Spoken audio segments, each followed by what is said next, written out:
Ya udah. Assalamualaikum warahmatullahi wabarakatuh. Kami dari kelompok 1B yang membahas tentang bab 2 tentang pengorganisasian data yang beranggotakan yang pertama saya sendiri Erlan Nur Muhammad, yang kedua ada Keilani Bunga Asnita, yang ketiga ada Septi Hoirunisa, yang keempat ada Supriya.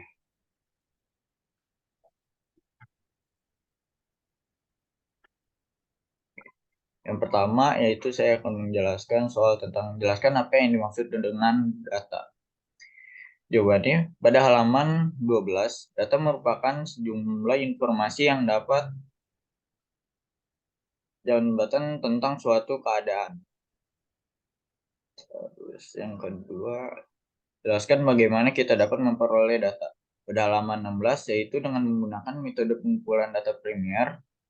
Dengan data primer, ini kita dapat memperoleh data tentang suatu kejadian. Data primer sendiri merupakan data yang didapat dari sumber pertama dan individu seperti wawancara yang biasa dilakukan peneliti. Dalam pelaksanaannya dapat berupa survei dilakukan, bisa data yang bisa dicari sebenarnya sudah ada di lapangan mengenai kejadian yang terjadi. Oke. Berikutnya, jelaskan apa yang dimaksud variabel. Berikan pula contoh-contoh variabel dalam kehidupan sehari-hari. Pada halaman 13, variabel dalam penelitian merupakan atribut dari sekelompok objek yang diteliti dengan variasi dari masing-masing objeknya. Contohnya seperti umur, gen, pendidikan, pekerjaan, dan lain sebagainya. Oke, berikutnya jelaskan jenis data atas dasar sifatnya, sumbernya, cara memperolehnya, dan waktu pengumpulannya. Berikan pula masing-masing 5 contoh. Oke, jadi yang pertama itu pada halaman 17-18, data di atas dasar sifatnya dibagi menjadi dua, yaitu kualitatif dan kuantitatif. Kuantitatif adalah data yang sifatnya hanya menggolongkan saja. Contohnya jenis pekerjaan, jabatan di suatu perusahaan, jenis makanan, kebiasaan seseorang atau hobi, dan nama mata kuliah. Sedangkan kuantitatif adalah data berbentuk angka, data yang berskala ukur intelektual dan rasio. Contohnya data keuntungan perusahaan, data tinggi dan berat badan balita. Suatu puskesmas, data pemasukan dan pengeluaran keuangan rumah tangga dari 100 siswa kelas biologi di semester 5 hanya 50 orang yang mendapatkan 90. Dan karena 5 tangkai bunga mawar yang layu, maka bunga mawar tersebut tidak dapat dijualbelikan. Terus yang kedua pada halaman 18. Data atas sumbernya dibagi menjadi dua, yaitu internal dan eksternal. Data internal merupakan data yang didapat dari dalam perusahaan atau organisasi yang melakukan riset. Contohnya, data mahasiswa ilmu komunikasi Universitas Negeri Jakarta dari tahun 2018 sampai 2022.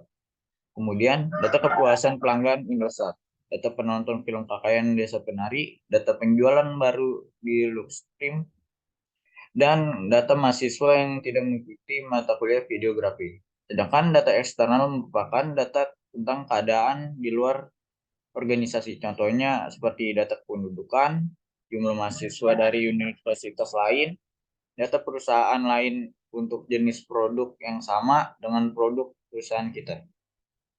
Kemudian yang ketiga pada halaman 16 sampai 17. Cara memperoleh data terdapat dua jenis, yaitu primer dan sekunder. Data primer merupakan data yang didapat dari sumber pertama. Contohnya wawancara langsung, survei, kuesioner terhadap responden, eksperimen, dan riset.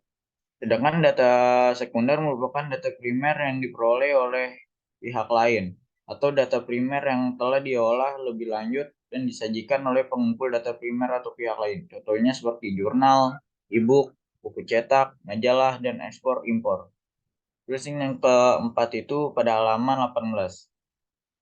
Data di atas dasar waktu pengumpulan dibagi menjadi dua, data time series dan cross section.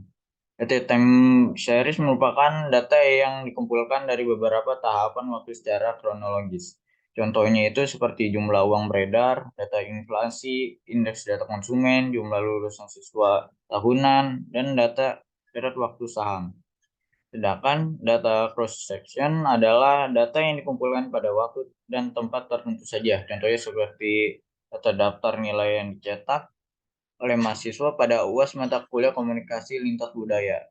Data penjualan dan pengeluaran market meal, data yang menyukai varian rasa baru dari Baskin Robbins yang dibintangi oleh Ella Gross, data dalang baru di wilayah Jatirangon, dan data jumlah kelahiran di Indonesia.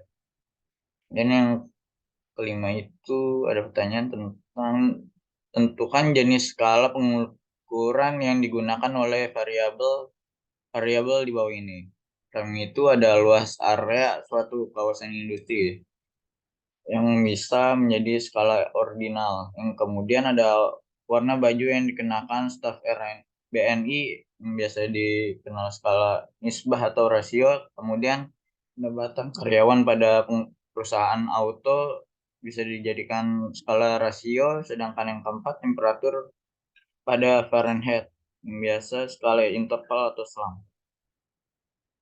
Terus kemudian itu yang nomor 6 jumlah mahasiswa baru STI LBII Jakarta dari tahun 1990 hingga 1998 berturut-turut adalah 420, 500, 350, 250, 815, 925, 900, 910, dan 935 orang.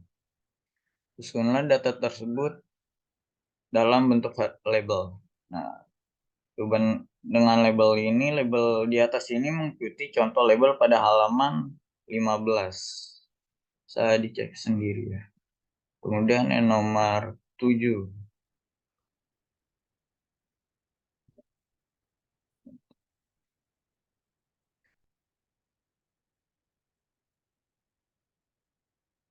Dari itu saja pengeluaran rasio, berikan pula contoh dari kedua skala pengeluaran tersebut.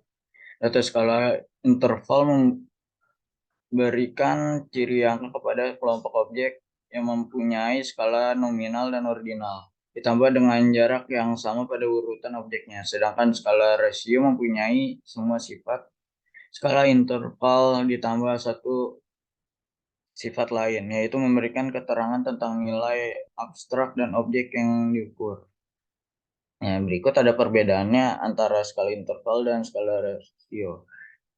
Perbedaan yang pertama itu di skala interval, kategori yang digunakan bisa dibedakan, diurutkan mempunyai jarak tertentu, tetapi tidak bisa dibandingkan. Sedangkan skala rasio, pengukuran bisa dibedakan, diurutkan mempunyai jarak tertentu dan dibandingkan. Terus yang kedua itu di skala interval bisa ditambahkan, dikurangi, digandakan, dan dibagi tanpa mempengaruhi jarak relatif skor-skornya. Sedangkan skala rasio menunjukkan nilai sebenarnya dari objek yang diukur, sedangkan satuan ukurnya ditetapkan dengan perjanjian tertentu. Terus yang ketiga, perbedaannya dari skala interval, nilai non-mutlak, sedangkan skala rasio titik baru mutlak. Kemudian ada contohnya. Contoh dari skala interval, di sebuah kelas A memperoleh nilai 50, di siswa B memperoleh nilai 80, sedangkan di siswa C memperoleh nilai 100. Sedangkan contoh dari skala rasio berat badan. Misalkan berat dari A 30 kilo dan B 60 kilo, maka berat A adalah setengah dari berat B. Selain itu juga bisa digunakan untuk pengukuran usia, tinggi, berat, ukuran, jarak, panjang, dan hal-hal lainnya. Kemudian soal yang ke-8, untuk pernyataan berikut, tentukan skala pengukuran. Tanaman teh di perkebunan Gunung Mas Cipanas memperoleh sinar matahari yang tidak merata. Tanaman paling barat memperoleh penyinaran paling banyak, sedangkan yang lainnya memperoleh penyinaran lebih sedikit, karena terlarang dibuatnya hutan. Dari pernyataan di atas, masuk ke dalam skala ordinal. Skala ordinal sendiri terdapat pada halaman 20. Dijelaskan bahwa skala ordinal merupakan objek-objek yang juga dapat digolongkan dalam kategori tertentu. Angka atau huruf di sini mengandung tingkatan, sehingga dari kelompok terbentuk dapat dibuat peringkat yang menyatakan hubungan lebih dari atau kurang dari menurut aturan penataan tersebut.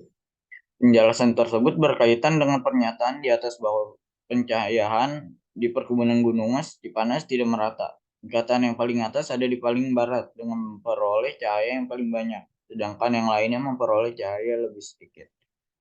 Pertanyaan berikutnya akan dijelaskan oleh rekan saya. Oke, untuk pertanyaan selanjutnya ada di pertanyaan nomor 9. Jelaskan perbedaan antara kesalahan sistematis, kesalahan acak, dan kesalahan pengukuran data. Menurut Miller dan Miller tahun 2001, kesalahan sistematis merupakan jenis kesalahan yang menyebabkan semua hasil data salah dengan suatu kemiripan. Hal ini dapat diatasi dengan standarisasi prosedur dan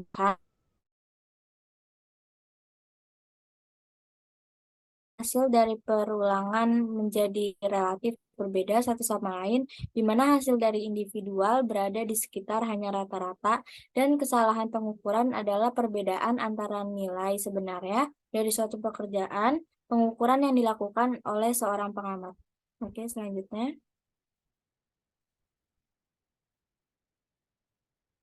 Nomor 10, bila PT Happy menggunakan banyak tenaga peneliti untuk kemajuan usahanya, maka datanya akan dijumpai adanya beberapa kesalahan yang berkaitan dengan hal apakah yang sering timbul. Jawabannya adalah pernyataan di atas masuk ke dalam kesalahan acak karena berkaitan dengan nomor 9 tentang kesalahan acak. Karena kesalahan acak ini memberi efek pada tingkat akurasi dan kemampuan dapat keulang atau reprodusibilitasnya. Selanjutnya, oke, di sini ada nomor 11. Berikut ini adalah data rata-rata output unit per jam 80 pekerja hanya 60 pekerja harian PT Gideon pada bulan April 1999. Nah, di sini ada tabelnya di beberapa angka. Susunlah distribusi frekuensi untuk data di atas. Atas dasar tabel yang berbentuk, buatlah histogram, OGIF, serta grafik poligonnya. Jadi di sini di sebelah kanan ada contoh dari grafik histogramnya. Boleh dilanjut. Nah, yang di sebelah kiri ini ada contoh diagram poligonnya, dan yang di sebelah kanan yang terakhir itu ada contoh diagram OGIF. Selanjutnya. Oke, terus nomor 12, sebentar. Nomor 12, lengkapilah tabel distribusi frekuensi berikut. Jadi di sini ada tabelnya juga. Yang A, hitunglah rata-ratanya. Yang B, hitunglah mediannya. Yang C, hitunglah nilai kuartil 3-nya. Yang D, tentukan nilai modusnya. Jadi untuk yang A itu, untuk menghitung rata-ratanya, di sini ada sigma K I sama dengan 1, FI dikali XI. Terus dibagi N. Jadi di sini frekuensinya semua dibagi sama titik tengah kelasnya, habis itu dibagi sama 250 hasil dari jumlah frekuensinya. Nah, mendapatkan hasil 15,9. Nah, terus yang B ada hitung mediannya dengan rumus N per 2, yaitu 250 bagi 2 sama dengan 125. Nah, 125 itu merupakan data ke-18. Terus yang C, cara menghitung kuartil 3-nya itu ada 3/4 N sama dengan 3/4 dikali 250, keluar hasilnya 187,5. Nah, di sini ada rumusnya lagi, yaitu TB kuartil 3 ditambah 3/4 N dikurang FK dikali kuartil 3-nya, terus dibagi frekuensi kuartil 3 dikali P. Nah, di sini keluar angka 15,5 ditambah 187,5 dikurang 105 dibagi 90 terus dikali 5. Hasilnya 28,08. Dan di sini ada modusnya 90 karena dia yang keluar paling banyak. Selanjutnya. Nomor 13 ada tabel berikut menyajikan distribusi frekuensi harga saham di suatu bursa pada akhir tahun 1990. Ya, di sini ada tabelnya. Yang A, lengkapilah tabel frekuensi di atas. Yang B, buatlah pie chart, grafik poligon, serta OGIF untuk data dalam tabel itu. Yang C, hitunglah rata-rata median. Yang D, berapa harga saham tersebut lebih banyak ditawarkan. Jadi di sini yang A itu uh, sudah dilengkapi ya, dan yang B itu cara menghitung. Oh ya, selanjutnya. Nah, yang B itu ada diagram pie chart. Jadi di sini cara mengambil mengambil apa sih derajatnya dengan cara jumlah saham dibagi sama 100. Kalau udah ketemu hasilnya tinggal dikali sama 360 derajat, dan itu keluar derajat dari diagram pie chart-nya. Nah, terus yang di bawah ada diagram poligon. Nah, selanjutnya.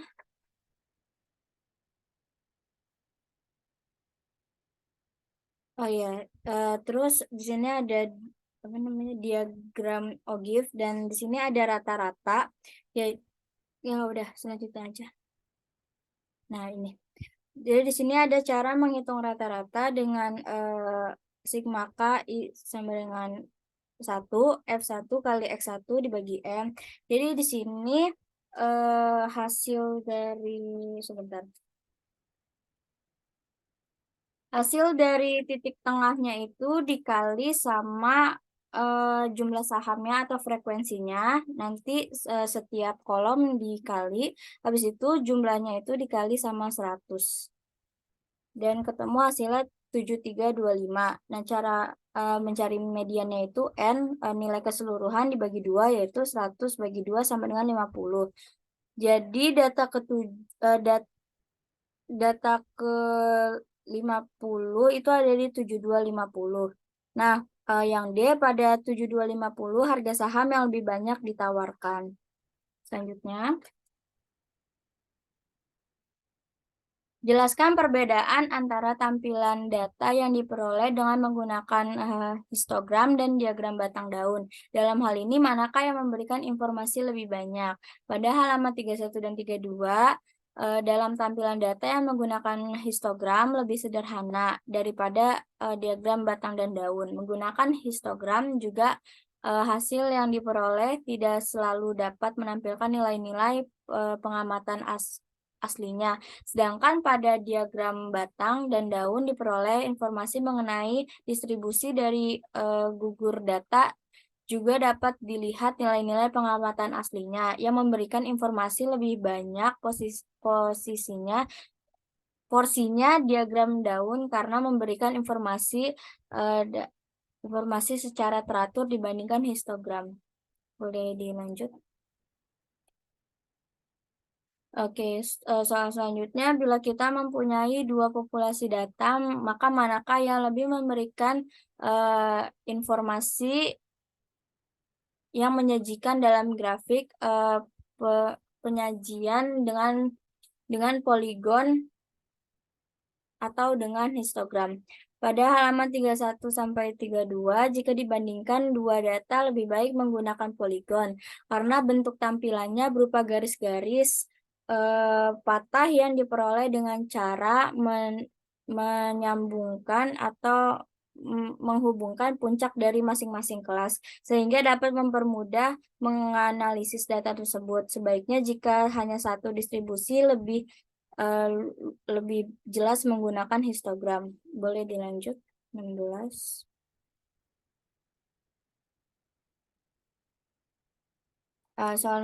Soal nomor 16 ada jelaskan diagram kotak garis dalam kaitannya dengan distribusi data. Untuk data pada soal 11, buatlah diagram kotak garisnya. Apakah distribusi data tersebut apa namanya?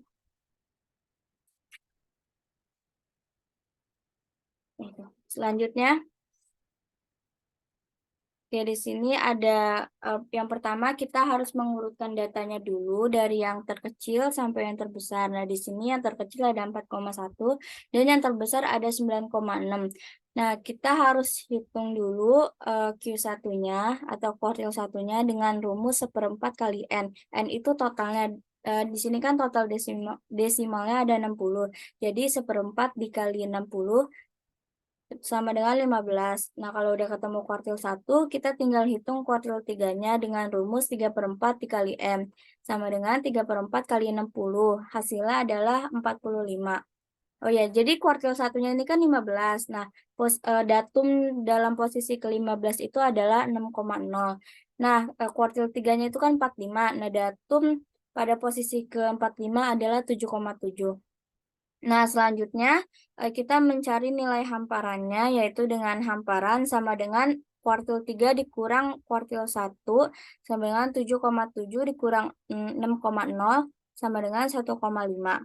Nah, di sini setelah kita mencari nilai hamparan, kita cari nilai langkahnya dengan 1,5 dikali hamparan. Jadi kan di sini 1,5-nya itu emang udah rumus, tinggal dikali sama nilai hamparannya jadi 1,5 dikali 1,5 sama dengan 2,25. Nah, setelah itu kita mencari batas ekstrimnya, yaitu kuartil 3 ditambah 1 langkah, sama dengan 7,7 tambah 1,5 sama dengan 9,2. Selanjutnya kita mencari mediannya atau nilai tengah. Dengan rumus N plus 1 dibagi 2. Nanti ketemu 60 tambah 1 bagi 2 sama dengan 30,5. Jadi 30,5 itu masih urutannya. Kita mengambil urutan 30 sama 31 karena kalau 30,5 dibulatkan menjadi 31.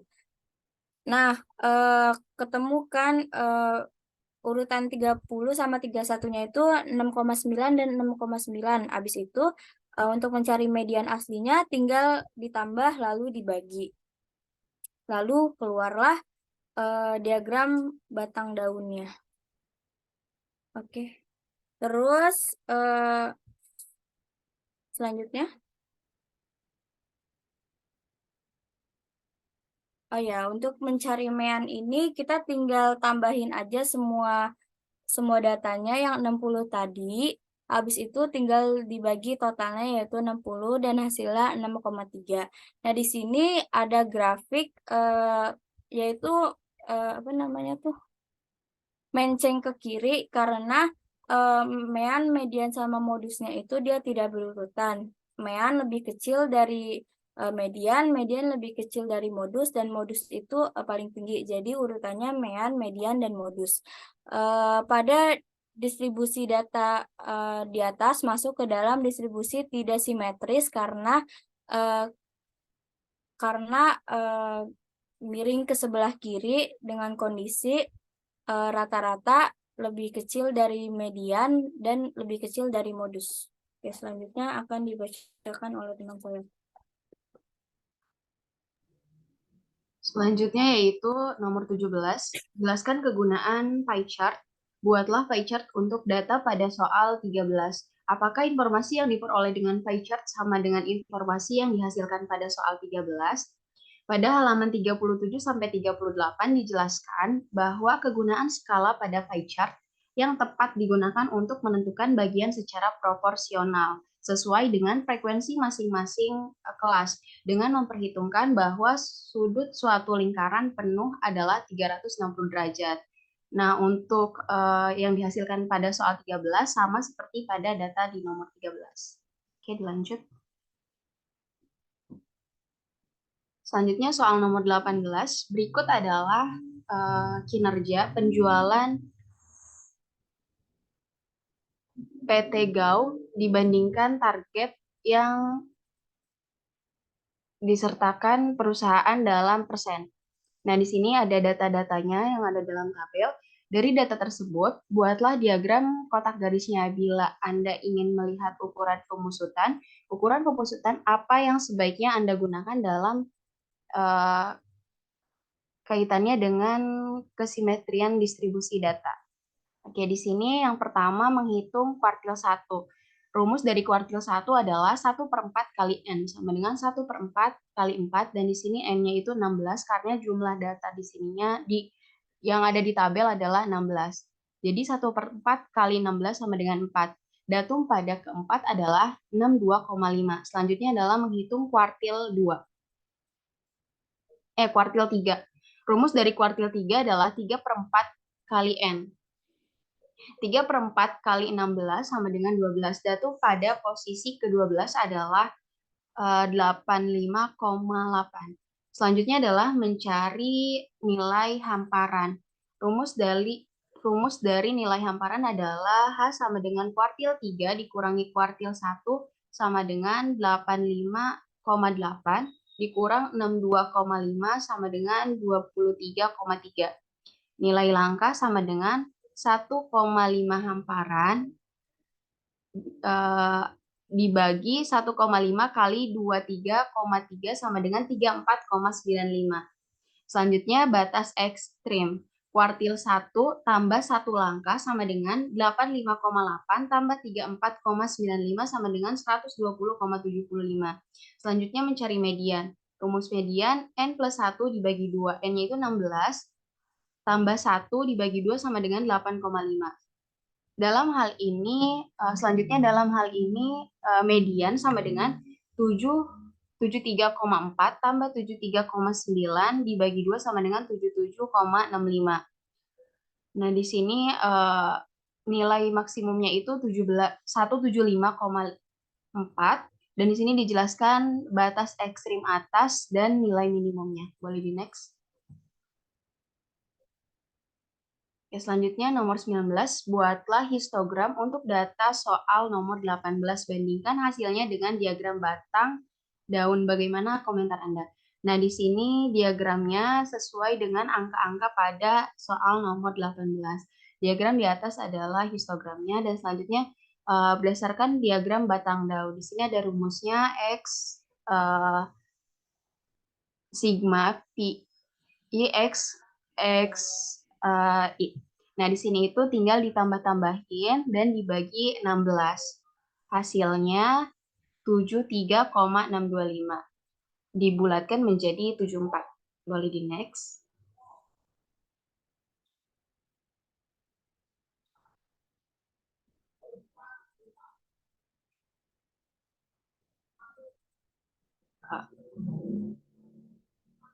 Hasil pemeriksaan bagian akuntan Bank Umum Nasional cabang Pekalongan terhadap besar kredit semua nasabahnya memberikan data yang tampak pada tabel berikut. Yang pertama itu lengkapilah tabel distribusi frekuensi di atas. Yang B, hitunglah rata-rata besaran kredit. Yang C, dari distribusi kredit yang diberikan tentukan besaran kredit yang paling banyak diterima nasabah. Di sini besaran kreditnya 1 sampai 20, 20 sampai 40, 40 sampai 60, 60 sampai 80, dan 90 sampai 100. Jumlah nasabahnya 20, 25, 50, 32, 23. Yang A jumlahnya totalnya 150 dan frekuensinya 310. Yang B rata-ratanya yaitu 310 dibagi 150 sama dengan 2,07. Selanjutnya jawaban yang C, yang paling banyak diterima nasabah adalah 60 sampai 80 juta sebanyak 127 nasabah. Next. Dari kondisi berikut, di sini ada ukuran sampel, rata-rata, standar deviasi. Pertanyaan yang pertama adalah hitunglah rata-rata keseluruhan. Yang kedua, tentukan pada sampel keberapa datanya paling beragam. Di sini ada rumusnya, dan dari data di atas semuanya ditambahkan dan dibagi 9. Hasilnya 1139 dibagi 9 sama dengan 1,139 dibagi 9 hasilnya 126,6. Yang kedua, sampel data ke-9 atau standar deviasi sama dengan 70, datanya paling beragam. Next.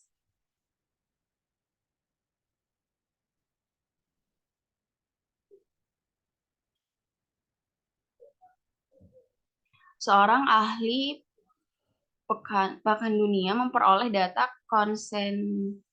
konsentrasi merkuri atau ppm dari 8 sampel makanan yang diproduksi PT GGSA. Data yang diperoleh adalah di sini ada 8 data 0,062, 0,07, 0,067, 0,068, 0,066, 0,067, 0,060, dan 0,065.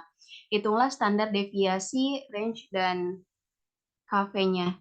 Nah, di sini ada rumusnya, dan untuk menghitungnya semuanya data di atas ditambahkan dan dibagi 8 hasilnya 0,06. Dan selanjutnya standar deviasinya sama seperti yang di atas ditambahkan, bedanya di sini semuanya setiap datanya dikurangi 0,06 dan ditambahkan selanjutnya dibagi 8 dikurang 1. Boleh dilanjut. Nah, soal selanjutnya, bila kita mempunyai informasi data dengan men 27 dan nilai men tersebut diperoleh dari 10 data, tetapi dalam pencatatan ada 2 data yang tercecer. Bila keduanya yang hilang tersebut berselisih 3, sedangkan data yang tersisa adalah, di sini ada datanya 25, 28, 29, 30, 32, 24, 26, 31. Nah, pertanyaannya ada 5, yang A, berapakah nilai data yang hilang, yang B, berapakah varian sampel dan dari ke-10 data di atas, yang ketiga, carilah nilai kuartil 1, median, dan kuartil 3. Yang keempat, carilah nilai range, dan yang kelima, pada angka keberapa modusnya. Untuk jawaban yang pertama adalah nilai data yang hilang 10 dikali 27 sama dengan 270. Dan di sini semua ditambahkan dari data di atas. Selanjutnya jumlahnya dikurangi 205, hasilnya 45. Dan nilai data yang hilang 21 dan 24. Yang selanjutnya cari varian. Di sini jumlah setiap suku rata-rata dikurangi N kurangi 1. Di sini semuanya ditambahkan dan dipangkat 2. Selanjutnya dibagi 9, totalnya 114 dibagi 9 sama dengan 12,6. Boleh dilanjut. Selanjutnya yang C, yaitu mencari kuartil 1. Rumusnya adalah 1/4 kali N sama dengan 1/4 kali 10 sama dengan 2,5. Selanjutnya yang median, N tambah 1 dibagi 2 sama dengan 10 tambah 1 dibagi 2, hasilnya 11 bagi 2 itu 5,5. Di sini ada urutannya, selanjutnya dibagi 2 dan hasilnya setelah ditambahkan yaitu 54 bagi 2 sama dengan 27. Selanjutnya mencari kuartil 3, yaitu rumusnya 3/4 kali N sama dengan 3/4 kali 10, hasilnya 7,5. Dan untuk jawaban yang D, rumusnya adalah maksimal dikurang minimal, yaitu 32, nilai yang paling besar 32 dan yang terkecil adalah 21, yaitu hasilnya dari pengurangan ini adalah 11. Selanjutnya adalah modusnya pada angka 24 karena angka yang sering muncul adalah angka 24. Selanjutnya akan dilanjutkan oleh rekan saya. Terima kasih.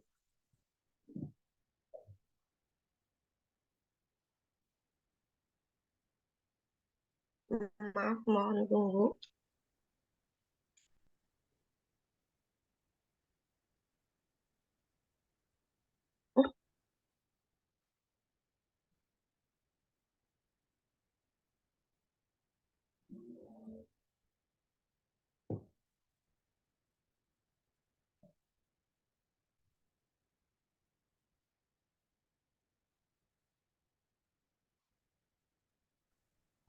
Cek apakah seperti itu.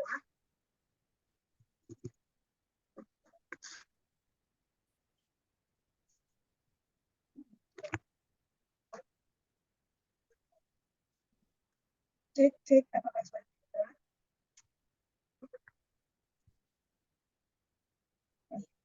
Maaf, ada yang untuk saya lanjut. Di sini berikut adalah lama kerja tentang karyawan di PT Popcorn. Di sini ada datanya, berisikan ada 6 baris. Di sini untuk pertanyaannya, atas dasar data tersebut, carilah range, random sample, standar deviasi, serta kontinuasi. Untuk range itu ada di 150.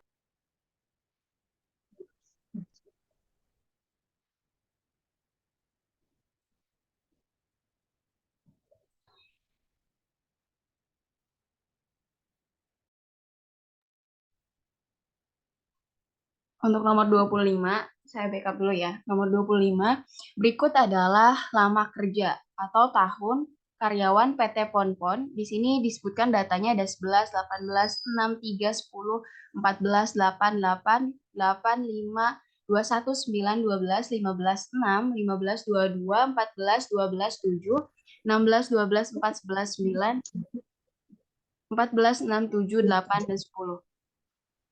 Bisa dilanjut, Septi?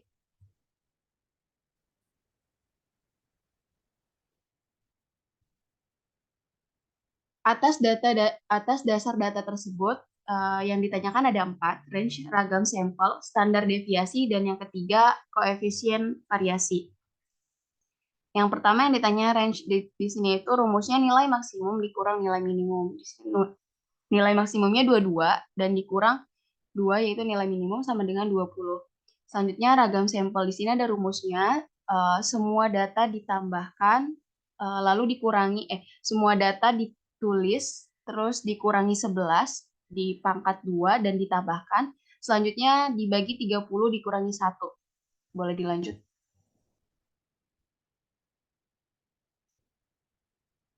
Nah, di sini standar deviasinya rumusnya S pangkat 2 sama dengan 31.379 sama dengan akar dari 31.379 sama dengan 5,601. Selanjutnya koefisien variasi. Rumusnya di sini lalu dari 5,601 dibagi 11 kali 100% sama dengan 0,509%.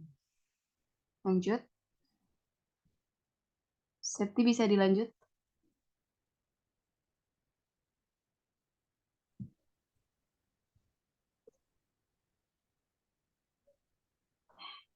Baik, nomor 26. Untuk tabel di bawah ini, hitunglah standar deviasi data dikelompokkan tersebut, bandingkan hasilnya dengan nilai manakah yang dapat menunjukkan kondisi yang lebih di sini itu ada datanya dari ada batas kelas, titik tengah kelas, frekuensi, terus frekuensi kumulatif, kurang dari dan lebih dari.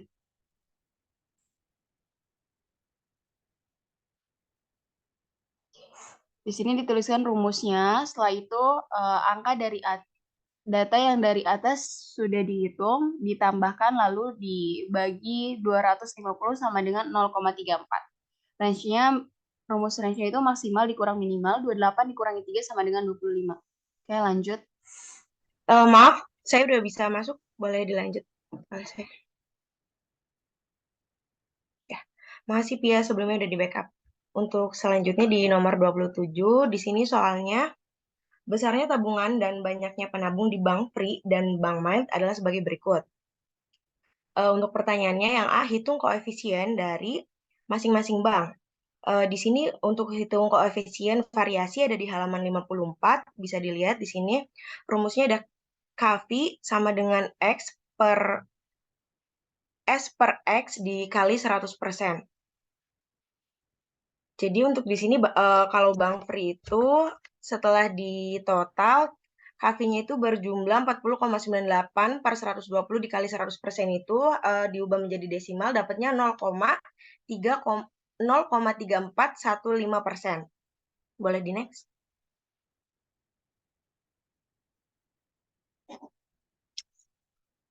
Oke, untuk Bank Mild masih sama kayak tadi cara ngitungnya, dan setelah dijumlah KV-nya itu berjumlah 76,5 per 49 dikali 100%, dan hasilnya itu 1,56. Untuk B-nya, bank mana yang besar tabungannya lebih merata? Jadi untuk kesimpulannya, Bank Pri tabungannya lebih merata, karena KV-nya lebih kecil daripada Bank Mild. Boleh di next? Ya, selanjutnya ada soal nomor 8. Di soalnya kecepatan dalam menempatkan karyawan sesuai dengan bakat dan kemampuannya merupakan suatu upaya untuk meningkatkan produktivitas karyawan dan perusahaan. Sebuah perusahaan ingin menempatkan seorang karyawannya sesuai dengan bakat yang dimilikinya. Untuk itu dilakukan tes khusus pada 3 bagian, yaitu pemasaran, produksi, dan keuangan. Hasil ujian yang diperoleh akan dibandingkan dengan rata-rata hasil tes yang sudah pernah dilakukan sebelumnya, seperti tertera pada tabel di bawah. Menurut Anda, di bagian manakah karyawan tersebut sebaiknya ditempatkan? Untuk di sini halaman 28 itu boleh di next, Erlan, selanjutnya.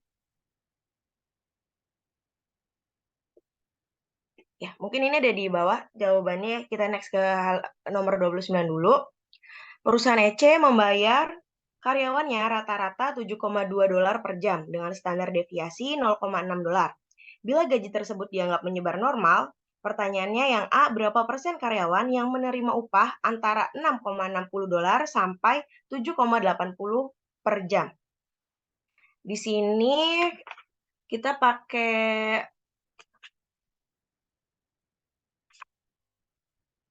di rumus yang A itu ada X sama dengan 72 per jam, itu kan banyak 7,2 per jam, di buletinnya jadi 72 per jam kan. Untuk S-nya itu jadinya 0,6. 0,6 itu standar deviasinya. Setelah dihitung jadinya untuk yang A itu hasilnya 90,4%. Sedangkan untuk yang B, berapa persen karyawan yang menerima upah kurang dari $7,8? Rumusnya masih sama, di sini ada P dalam kurung X kurang dari 8 dikali 7,8. Ya, itu 8 ya. Kurang kelihatan. Dan hasilnya di sini ada 4,75%. Yang C itu berapa persen karyawan yang menerima upah kurang dari $6,0? Masih sama, di sini ada V per X sama dengan 6,0, didapatkan hasil yaitu $4,75. Untuk selanjutnya, nomor 30.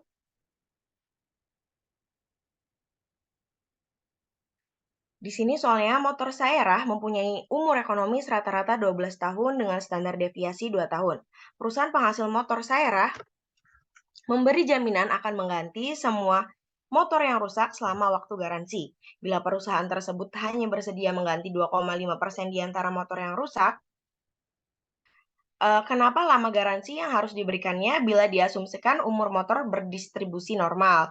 Di sini kita pakai halaman 52, di situ ada rumus standar deviasi. Cara hitungnya sama aja kayak tadi kan, X tuh standar deviasinya 12 tahun rata-rata umurnya. Terus X-nya maksudnya rata-rata umur ekonomis, S-nya itu standar deviasi. Di sini ngitungnya bisa dilihat di layar, P dalam kurung X kurang dari X sama dengan 2,5%, sama dengan hasilnya 0,025, itu dalam desimal. Untuk deviasinya sendiri itu X kurangin M per S. Untuk hasil akhirnya jumlahnya itu menjadi, setelah dideviasi, dimasukin ke rumus yang kafi lagi, hasilnya 6%. Jadi total motor diasumsikan umur motor berdistribusi normalnya itu 0,15. Boleh di next ke soal nomor 31.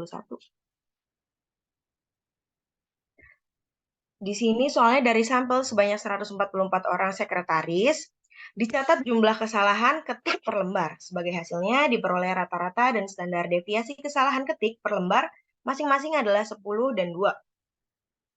Jika distribusi dari data ini tidak diketahui, soal yang A itu buatlah batas bawah dan batas atas kesalahan ketik per lembar yang berisi sekurang-kurangnya 108 orang sekretaris pada selang tersebut.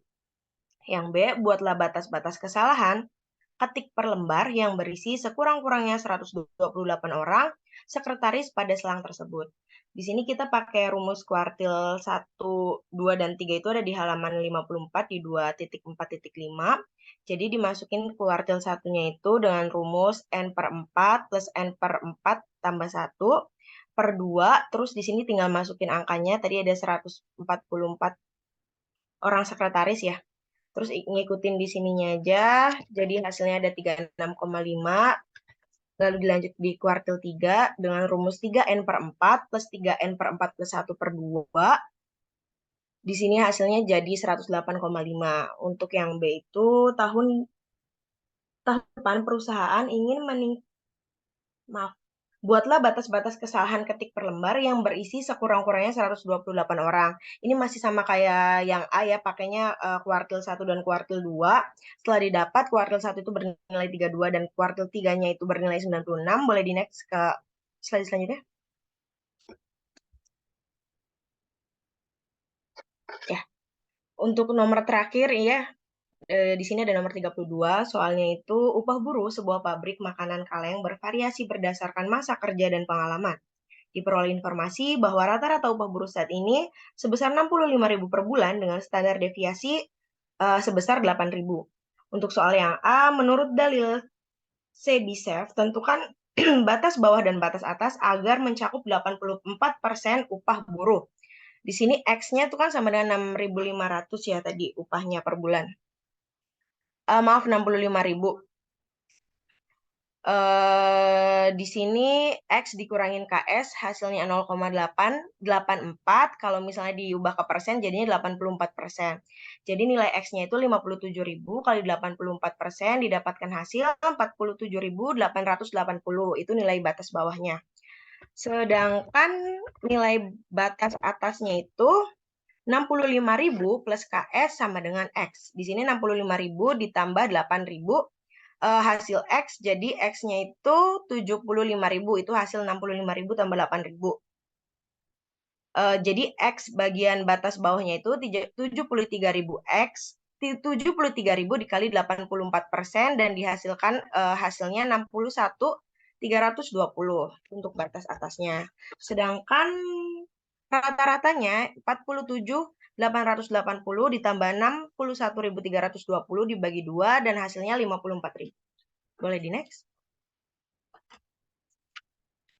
Ya, di sini ada kenaikan upah di B. Tahun depan perusahaan ingin meningkatkan upah dan menyesuaikan upah sesuai tingkat inflasi sebagai berikut. Kenaikan upahnya itu kan tadi didapat 15.000 plus inflasinya itu 10%. Jumlahnya 47.880 tambah 15.000. Hasilnya sama dengan 62.820. Di sini diubah ke persen dikali 10%, hasilnya 6288. 6.288. Maaf. Jadi di sini bisa dilanjut 61.320 ditambah 15.000 itu kenaikannya ya tadi. Hasilnya 76.320 dikali 10% mendapatkan hasil 7.632. Untuk rata-ratanya 6.288 tambah 7.632 per 2 dihasilkan 13 kali 920 per 2 mendapatkan hasil 6.960. Untuk S-nya bisa dilihat di sini. Hasil akhirnya mendapatkan 489,52. Boleh di next?